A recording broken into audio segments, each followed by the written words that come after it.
Hello, welcome to a sit-down video. I haven't filmed like this in such a long time. I feel like I haven't filmed generally in such a long time. I have been so very busy.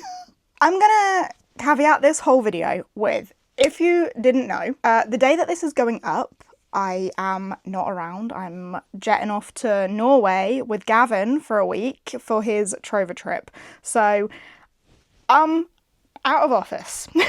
And also, when I get back from being out of office, it's then 2 weeks until my wedding. I am very busy and very stressed. I feel like I still have a million things left to do for my wedding, and I'm jetting off on holiday just before it. So I'm drastically running out of time. But all of that to say, this is kind of an August TBR, kind of a hopefuls of what I might be getting up to in August, but the main point of August is stressing about getting married. That is mostly what I am going to be up to, but I do still want to give you a little bit of a rundown of some of the things that are on my radar, some of the things that I want to read.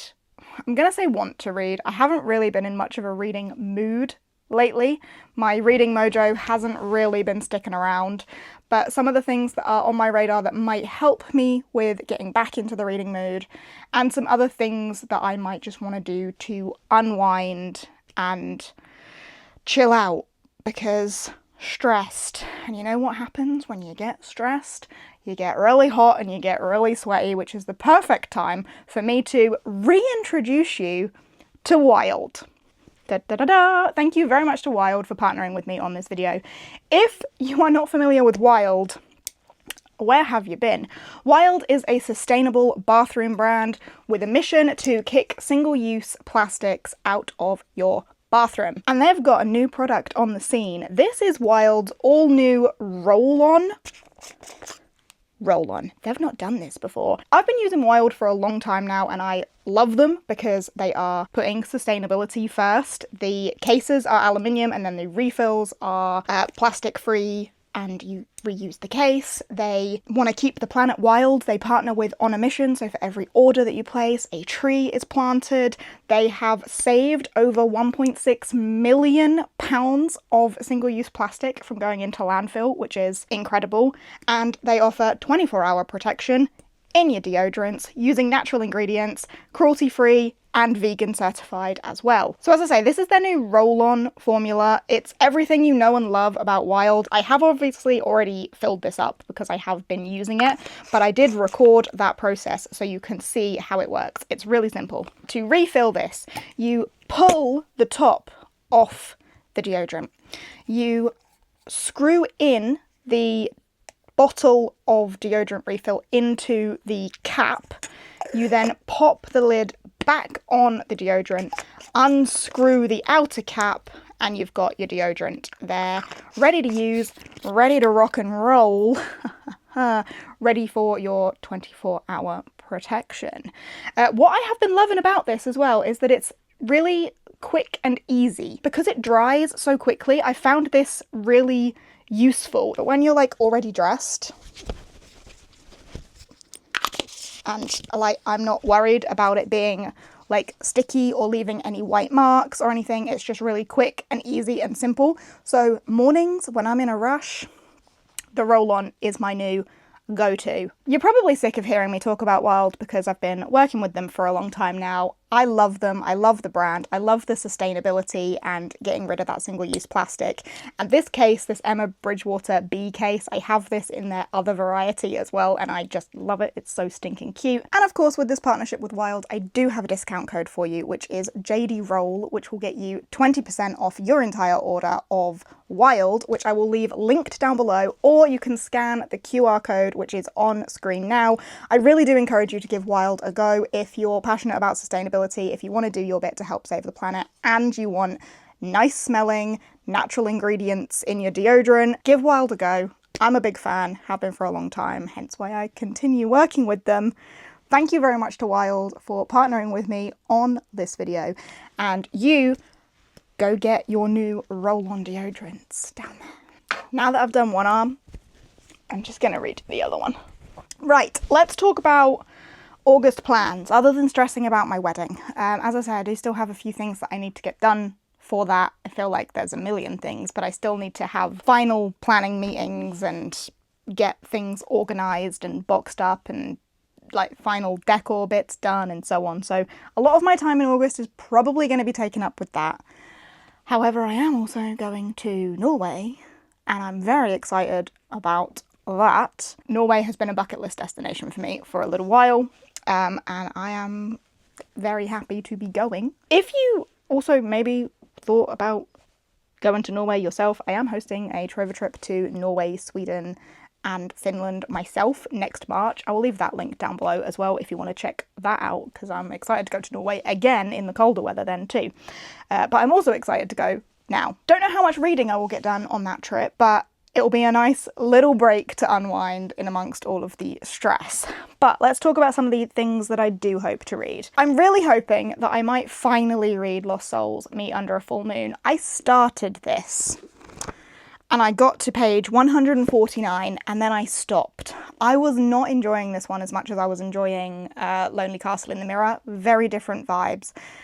Each chapter is a character's story. It's more in line with like typical healing fiction. Each chapter is a different person going to see a past loved one for one final time after they have passed. And I just wasn't loving this, which is a shame, but because I'm part way, and I do really like the writing style, like I do like the way it's written and the way it's told, I just wasn't hooked.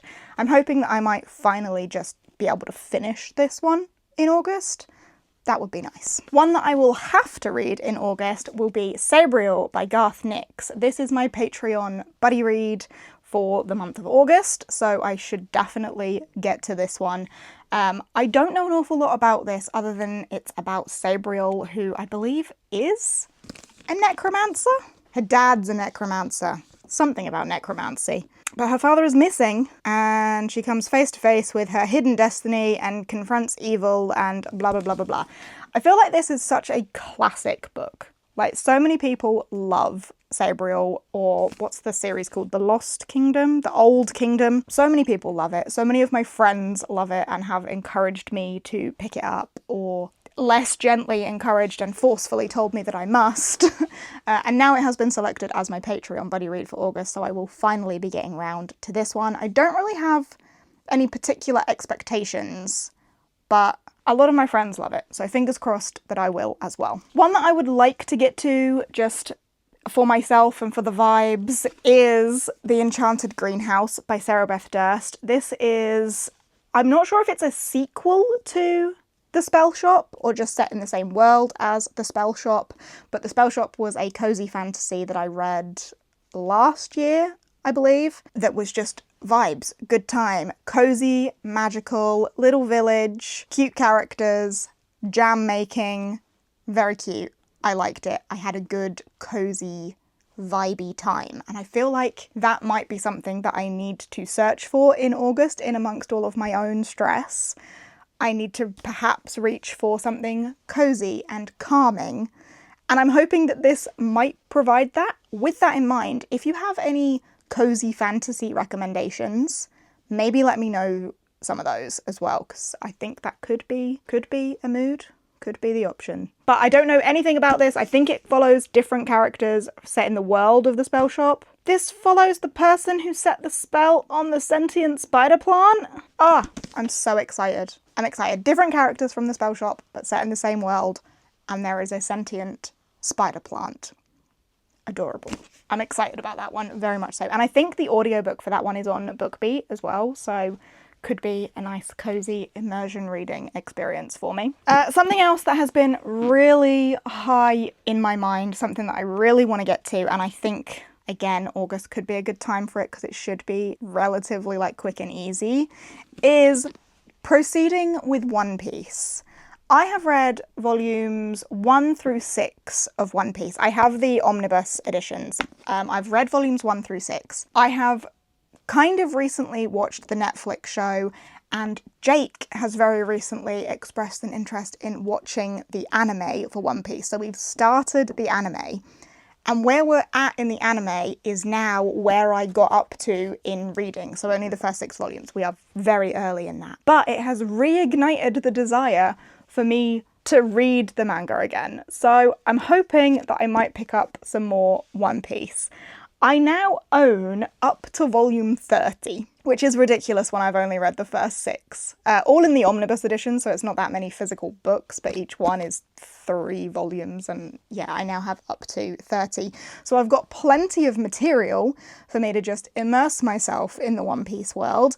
I don't know if I should do like a dedicated One Piece vlog or something maybe. I don't know if people would like that. Or if I should just stick to like the day in the life sort of vlogs with just reading around that, which would probably be easier actually, but regardless, let me know what sort of vlogs you want to see from me in August whilst I'm stressed. But I'm excited to continue this. Obviously, this follows Monkey D. Luffy, who wants to become King of the Pirates as he sets off on this journey to gather his crew and find the One Piece. So far, I have very much enjoyed what I have read. I look forward to continuing. If I could at least finish the East Blue saga in August, that would be nice, which would then only be like 2 more of these books, so another 6 volumes. I should totally be able to do that, hopefully. And then, very weirdly, something that has just cropped up in my mind is something that I quite fancy reading, is House of Hollow by Crystal Sutherland. I feel like I've had this one on my shelves for quite a while, but I was feeling something a little bit darker, and I was torn between this and Starling House. Maybe I could do both, I don't know. But something about this and Starling House just called to me. I did decide to go for this one purely on the basis that it is smaller and therefore a little bit more manageable for me. But this follows, I believe, 3 sisters, the Hollow sisters, and something happened to them when they were children. They disappeared and then reappeared with no memory of what happened to them when they had disappeared. But weird things happen around these sisters. Odd, eerie occurrences follow in their wake. And then I believe one of the sisters goes missing again, and maybe we're reliving some of those odd, eerie experiences, and maybe we find out what happened to them when they were younger. It's, I'm hoping, gonna be, what it says on the cover, dark and delicious. I'm hoping, hello emails, I'm hoping for something kind of atmospheric and eerie and a little bit darker, and I'm hoping that this could just give me that little bit that I'm looking for. And that is it for my TBR, MBR, a book I'm partway through, a book that's a buddy read, some manga, a cozy fantasy and a short one. So I am keeping my expectations there pretty low. If I manage to get to more, amazing, incredible. But I obviously am going to Norway for a week, and I am then coming back to intense final wedding planning and then getting married. So I'm gonna be otherwise occupied. But what else could I do to calm my mind and keep me chilled out? I am hoping in August to really step it up with my walking, just because I know that it calms my brain, I know that it settles my mind, it makes me feel good.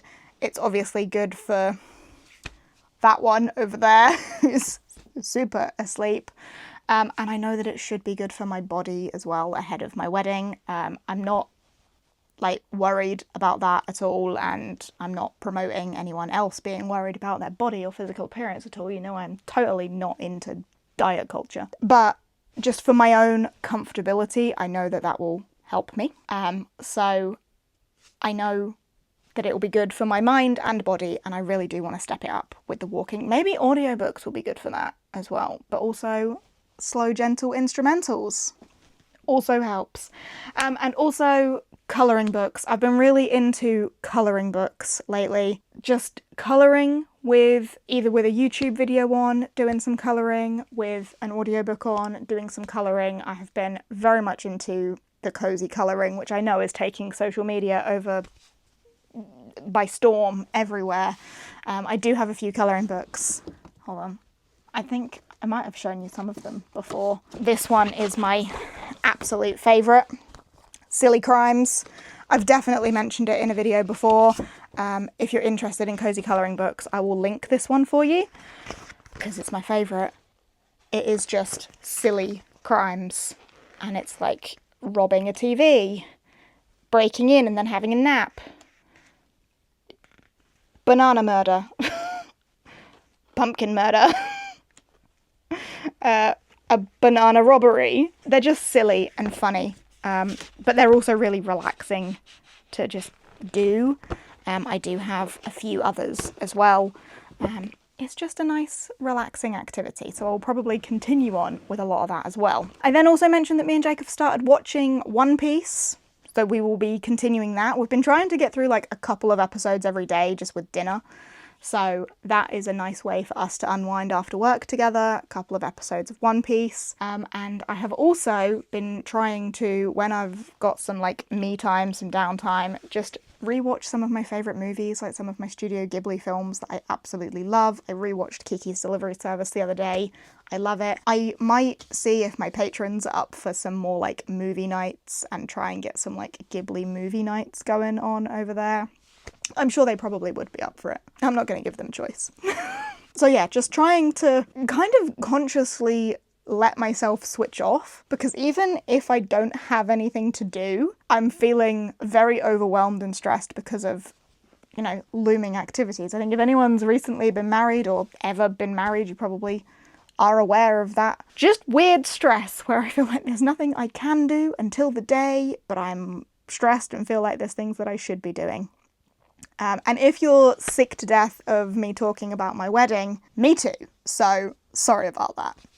But yeah, there's my sort of MBR, TBR, maybe some activities I'll be doing, some things I might be watching to try and unwind, and that's how I will be spending my August. Basically, I wanted to give you a TBR, but I can't commit to much of a TBR because of what's going on. So you've just got whatever this has turned into. But I hope you've enjoyed it nonetheless. Let me know what you will be getting up to in August. Let me know if you've got any fun activities planned, or what you're looking forward to reading or watching or playing or anything. What is on the radar for August? What are you looking forward to doing? Let me know down below. And now I will stop rambling at you. Thanks for hanging out. Thanks once again to Wild for partnering with me on this video. The link to them is down below. And I will see you in whatever comes next. Bye!